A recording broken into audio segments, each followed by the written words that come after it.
बरं, आजच्या सकाळच्या वेळेस आपण देवबापाला गौरव देऊ, आपण त्याची स्तुती करू। सुंदरशी सकाळ प्रभूने आपल्याला हे दिली। बाहेर सुंदरसं चांगलं वातावरण आहे आणि ह्या वातावरणामध्ये आपल्या सर्वांना काळजी घेणे गरजेचं आहे आणि म्हणून ह्या सुंदरशा सकाळच्या वेळेस आपण देवबापाला गौरव देऊ, आपण त्याची स्तुती करू। आणि प्रियजनो, आज ह्या सकाळच्या वेळेस assembly of God church Chakan हे तुम्हा सर्वांचं स्वागत करत आहे। आणि जे आमचे व्हिडिओ तुम्ही पाहत आहात आणि त्या दृश्याच्या द्वारे तुम्ही सर्वजण आम्हाला उत्तेजन देत आहात आणि प्रभूमध्ये तुम्ही आमचा सन्मान करत आहात। म्हणून आज या सकाळच्या वेळेस तुम्हा सर्वांचे मी प्रभू येशू ख्रिस्त त्याच्या नावात तुमचं स्वागत करतो आणि तुमचे आभार मानतो।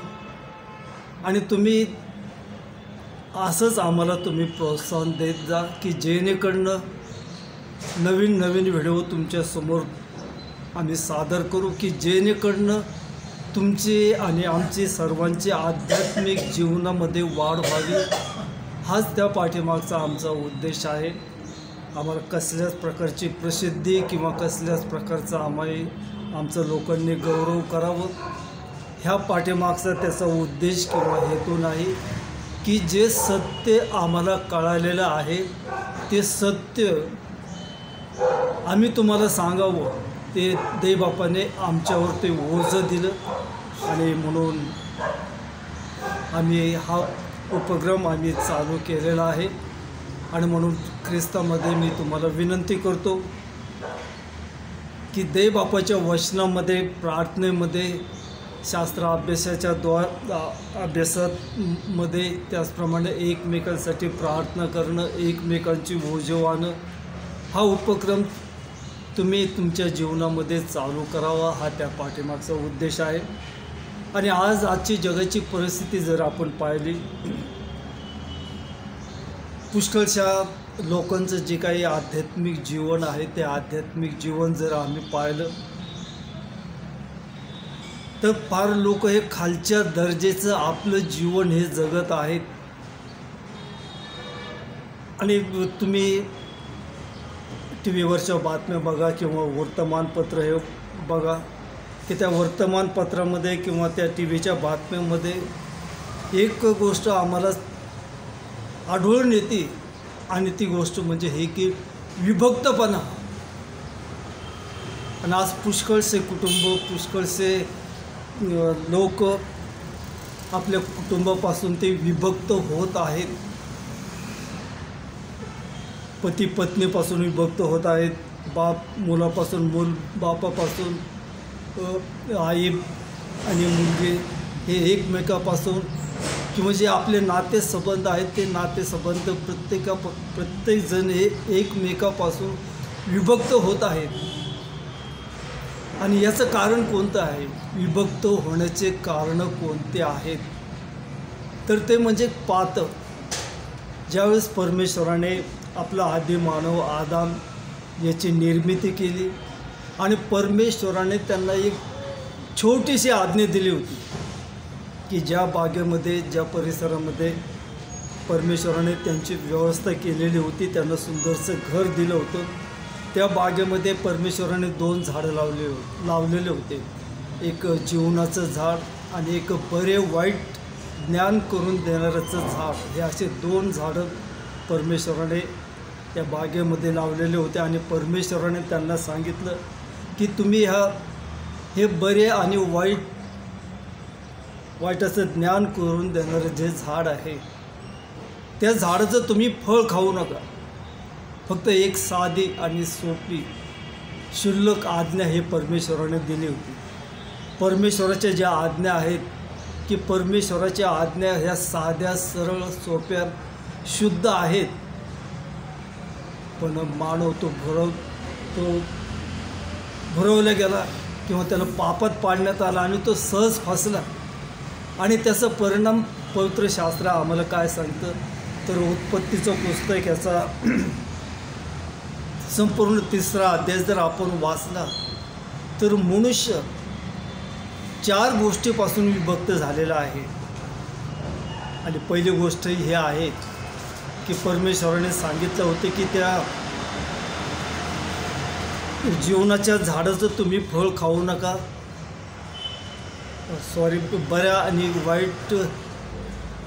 बऱ्या आणि वाईटाचं ज्ञान करून देणाऱ्या झाडाचं तुम्ही फळ खाऊ नका. ते फळ त्यांनी खाल्लं आणि ते फळ खाल्ल्यामुळं जे जीवनाचं झाड होतं त्या जीवनाच्या झाडाकडे त्यांनी दुर्लक्ष केलं आणि ते जे काही जीवनाचं झाड आहे त्या जीवनाच्या झाडाचे जे काही फळ आहे त्यांना खायला पाहिजे होते ते त्यांनी खाल्ले नाही. म्हणून त्यांना त्या जीवनाच्या झाडाच्या फळापासून ते विभक्त झाले. आणि दुसरी गोष्ट की देवापासून ते विभक्त झाले. देव त्यांना रोज सकाळच्या वेळेस त्यांना भेटायला यायचा, तर परमेश्वराने त्यांची भेट घेणं हे टाळलं आणि देव आणि मनुष्य याच्यामध्ये ती आडभिंत ती निर्माण झाली. त्यानंतर आम्ही तिसरी गोष्ट पाहतो की ते आदाम आणि हवा हे सुद्धा एकमेकापासून ते विभक्त झाले. ते विभक्त का झाले तर याचं कारण हेच आहे की त्यांनी जे काही पातक केलेलं होतं, जे काही देवाच्या आज्ञेच्या विरुद्ध वागलेले होते, त्या देवाच्या आज्ञेच्या विरुद्ध वागल्यामुळं आणि त्यांनी जे पातक केलं होतं ते पातक त्यांनी कबूल केलेलं नाही. आणि परमेश्वर आदामाला म्हणतो की तू हे काय केलं. तर त्यावेळेस तो काय म्हणतो की तू जी मला स्त्री दिलेली आहे तिने मला ते खावे दिलं आणि मी ते खाल्लं. आणि तो स्त्रीला तो म्हणतो की तू हे काय केलं. तर ती कोणावरती त्या सापावरती सोपवते की त्याने मला सांगितलं म्हणून मी ते खाल्लं. आणि अशा रीतीने ते परमेश्वरापासून ते विभक्त झाले. त्यानंतर देवाच्या घरातून त्यांना विभक्त करण्यात आलं. देवाने जे सुंदरसं घर दिलेलं होतं त्या घरापासून ते विभक्त झाले. आणि आज आम्ही जगाची परिस्थिती हीच पाहत आहोत की पुष्कळसे कुटुंब हे विभक्त होत आहेत, एकमेकापासून ते विभक्त होत आहेत. पुष्कळ कुटुंब आपलं ते आध्यात्मिक जीवनाच्या उन्नतीसाठी ते मागे आहेत. पुष्कळ वेळेस ते उपवास आणि प्रार्थना करतात पण त्यांच्या प्रार्थनेचं उत्तर त्यांना मिळत नाही. याचं कारण हेच आहे की पवित्र शास्त्र पेत्राचे पहिले पत्र याचा 3रा अध्याय आणि 7व्या वचनामध्ये हे स्पष्ट रीतीने सांगितलेलं आहे की तुमच्या प्रार्थनेत व्यत्यय का येतो तर कारण तुम्ही तुमच्या पत्नीला तुम्ही मान देत नाही, तिचा तुम्ही सन्मान करत नाही, म्हणून तुमच्या प्रार्थनेत हा व्यत्यय येतो. म्हणून जे तरुण जोडपे आहेत त्यांना हा एक इशारा आहे की तुम्ही तुमच्या पत्नीला तुम्ही मान द्या. परमेश्वराने स्त्रीची निर्मिती ही मनुष्याच्या हाडापासून ती बनवलेली आहे.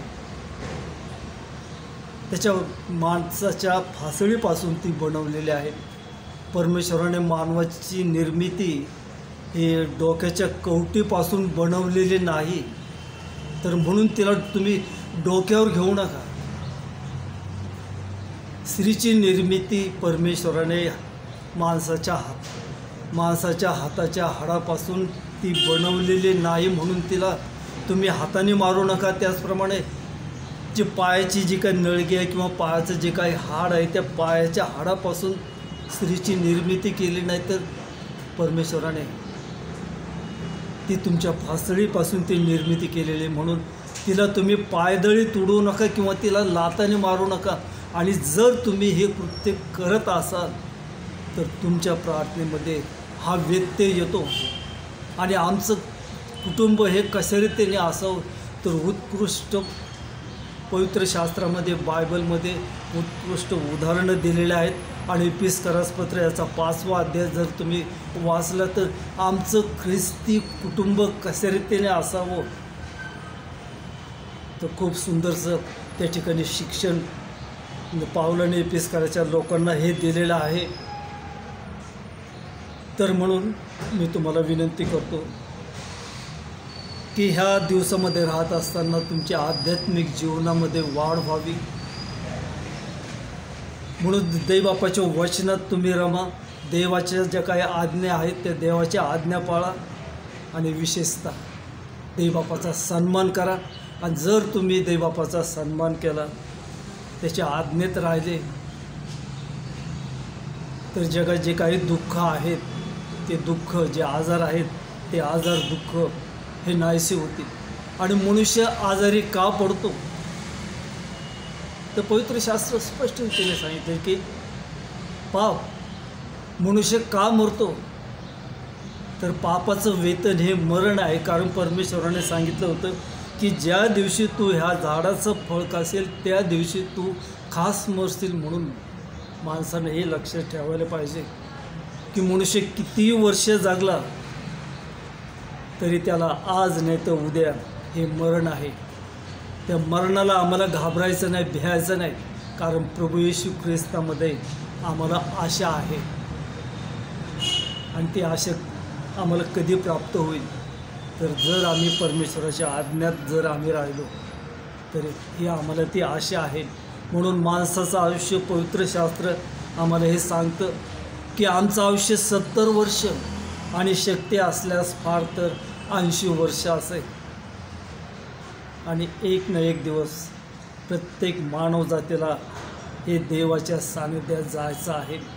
आणि देवबापाची अशी इच्छा आहे की कोणाचा नाश व्हावा अशी त्याची इच्छा नाही, तर सर्वांचं पवित्रीकरण व्हावं, सर्व लोकांनी, सर्व कुटुंबांनी एकत्र राहावं. आणि एकत्र राहण्याचा उपाय आम्ही जर पाहिलं तर करिंथकरास पहिले पत्र याचा 13वा अध्याय जर आपण वाचलं की प्रीतीसंबंधी हा उत्कृष्ट अध्याय आहे. आणि करिंथकरास पहिले पत्र याचा 14वा अध्याय आणि पहिलं वचन जर वाचलं तर त्या ठिकाणी म्हटलेलं की प्रीती हे तुमचं ध्येय असू दे. आणि ही प्रीती काय आहे, जर आम्ही प्रीती केली तर प्रीती सर्व दोषावर, सर्व पापावर हे पांघरून घालते. आणि म्हणून प्रीती हे तुमचं ध्येय असू द्या. आणि जर प्रीती हे तुमचं जर ध्येय असलं तर देवाच्या प्रीतीपासून आम्हाला कोणीही विभक्त करणार नाही. आणि म्हणून प्रभूमध्ये आनंदित राहा. आज आम्ही तुमच्यासाठी प्रार्थना करत आहोत की जे कुटुंब विभक्त होऊ पाहत आहेत, तर प्रभूमध्ये तुम्हाला आशा आहे. प्रार्थना करा. देवबापाने तुम्हाला विभक्त व्हावं, तुमचं कुटुंब उद्ध्वस्त व्हावं, ह्यासाठी परमेश्वराने तुम्हाला ह्या भूतलावर ठेवलेलं नाही. जर तुम्ही पती पत्नी जर तुम्ही विभक्त होऊ पाहत आहात तर तुम्ही प्रार्थनेत राहा. देवबापाला तुमच्या गरजा हे ज्या काही आहेत त्या तुम्ही सांगा. त्याचप्रमाणे अशा पुष्कळशा गरजा आहेत, पुष्कळशा अडचणी आहेत की त्यासाठी आम्हाला प्रार्थनेची गरज आहे. आणि विशेषतः पुष्कळसे लोक हे दवाखान्यामध्ये हे आजारी आहेत, त्यांच्यासाठी आज आम्ही प्रार्थना करणार आहोत.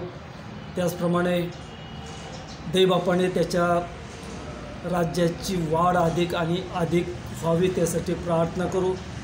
आपण आपल्या देशासाठी, आपण आपल्या राष्ट्रासाठी आणि आपण आपल्या शेजाऱ्यासाठी आपण प्रार्थना करू. आणि चला आपण प्रार्थनेच्याद्वारे आपण देवबापाच्या सानिध्यात जाऊ. आणि यावेळेस ह्या सर्व गोष्टीसाठी ब्रदर सपाटे आपल्यासाठी ते प्रार्थना करतात. हालेलुया हालेलुया धन्यवाद परमेश्वर. थँक्यू लॉर्ड तुझे प्रभू. हो लॉर्ड जसं जशी सकाळ तू आम्हाला दाखवली बाप्पा आणि तुझ्या प्रभू प्रार्थना करतो बाप्पा. जे कोणी आज हॉस्पिटलमध्ये आणि त्या विशेष करून बाप्पा वेदर सचिन पाटोळे ह्यांचं आज ऑपरेशन आहे परमेश्वरा. तर बाप्पा त्यांचं ऑपरेशन आज सक्सेस करतो लॉर्ड तुझे बाप्पा. त्यांच्यावर उपचार करणारे सर्व डॉक्टर, नर्स आणि ते सर्व व्यवस्थापक यांचा तू ताबा घे बाप्पा. आणि ते बाप्पा तुझ्या देवदूत ते पाठव परमेश्वर. ते सर्व सक्सेस कर परमेश्वराला. कुठल्याही बाप्पा व्याधी येऊ नये, कुठल्याही प्रॉब्लेम होऊ नये यासाठी तू सक्सेस कर बाप्पा. तू बाप्पा तूच वैद्याचं वैद्य, राजांचं राजा, प्रभूचं प्रभू आहे परमेश्वराला. बाप्पा त्या भावाला तू आरोग्य दे बाप्पा परमेश्वरा. तसे बंधू अजूनही जे कोणी बाप्पा हॉस्पिटलमध्ये ॲडमिट असतील त्या सर्वांना तू आरोग्य दे परमेश्वरा. कोरोनाच्या महामारीपासून सर्वांचा तू बचाव कर आणि त्यांनी जिवंत देवाला ओळखावं आणि जिवंत देवाकडे यावं या बाप्पा. उद्याची जी प्रार्थना सभा आहे बाप्पा 10:30ची ती तू आशीर्वादाची कर परमेश्वरा. या 26 जानेवारीच्या प्रजासत्ताक दिनी परमेश्वरा ते तुझ्या भवनात येतील आणि ते देशासाठी आणि स्वतःसाठी आणि स्वतःच्या कुटुंबासाठी प्रार्थना करतील असं तू दैवी कुठे उद्याची प्रार्थना विनंती उद्याची प्रार्थना सभा आम्ही तुझ्या ताब्यात येतो. आजचा दिवस आम्ही तुझ्या ताब्यात येतो. ही सर्व प्रार्थना विनंती पूर्ण आपल्या एक मान दे बाबा आपल्या सर्वांचं सहाय्य करू.